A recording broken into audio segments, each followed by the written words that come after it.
एक बार राजा विक्रमादित्य क्षिप्रा नदी के किनारे टहल रहे थे। तभी उन्होंने देखा एक पुरुष, एक स्त्री और एक बच्चा नदी में बहते हुए आ रहे हैं। वो तीनों अपने प्राणों की रक्षा के लिए चीख चिल्ला रहे थे।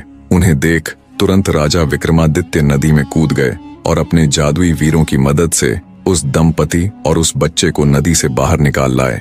बाहर निकालकर जब राजा विक्रमादित्य ने उनसे इस पाप कृत्य का कारण पूछा तो आदमी ने बताया उन्होंने ये फैसला दरिद्रता से तंग आकर लिया था।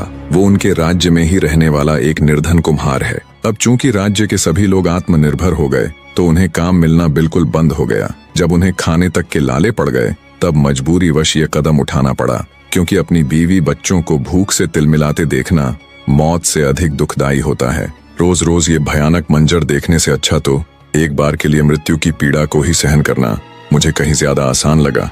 गरीब कुम्हार की पूरी व्यथा जान राजा विक्रमादित्य अंदर तक सिहर उठे। उनके राज्य में किसी व्यक्ति की ऐसी दशा ये वाकई में हृदय को झकझोर देने वाला था।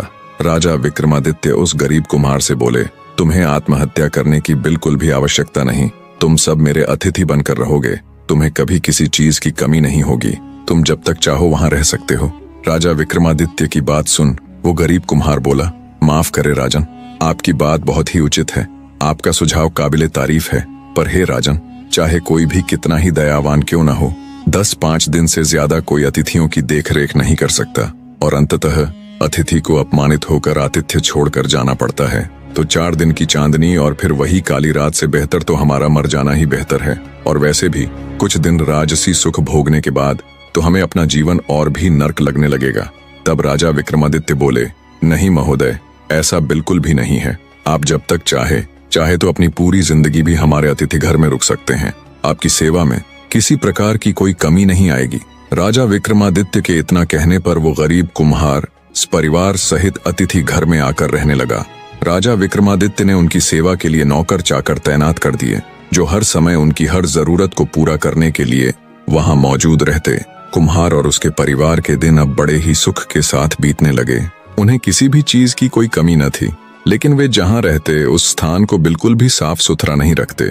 जो वस्त्र पहनते कई दिन बीत जाने पर भी उन्हें बदलते नहीं थे। जहां रहते, जहां सोते वहीं थूकते, वहीं मूत्र विसर्जन करते थे। कई बार तो वे धूर्त लोग वहीं पर मल त्याग भी कर देते। धीरे धीरे उनके रहने वाली जगह में चारों तरफ गंदगी फैल गई। अब वहां का हर कोना दुर्गंध मारने लगा। सेवा में लगे नौकर कुछ दिन तक तो उनकी ये अनिष्टता सहन करते रहे, पर दिनों दिन उनकी बढ़ती हुई गंदगी देख वो भाग खड़े हुए। राजा को जब ये सूचना मिली तो उन्होंने अन्य नौकरों को उनकी सेवा के लिए भेज दिया।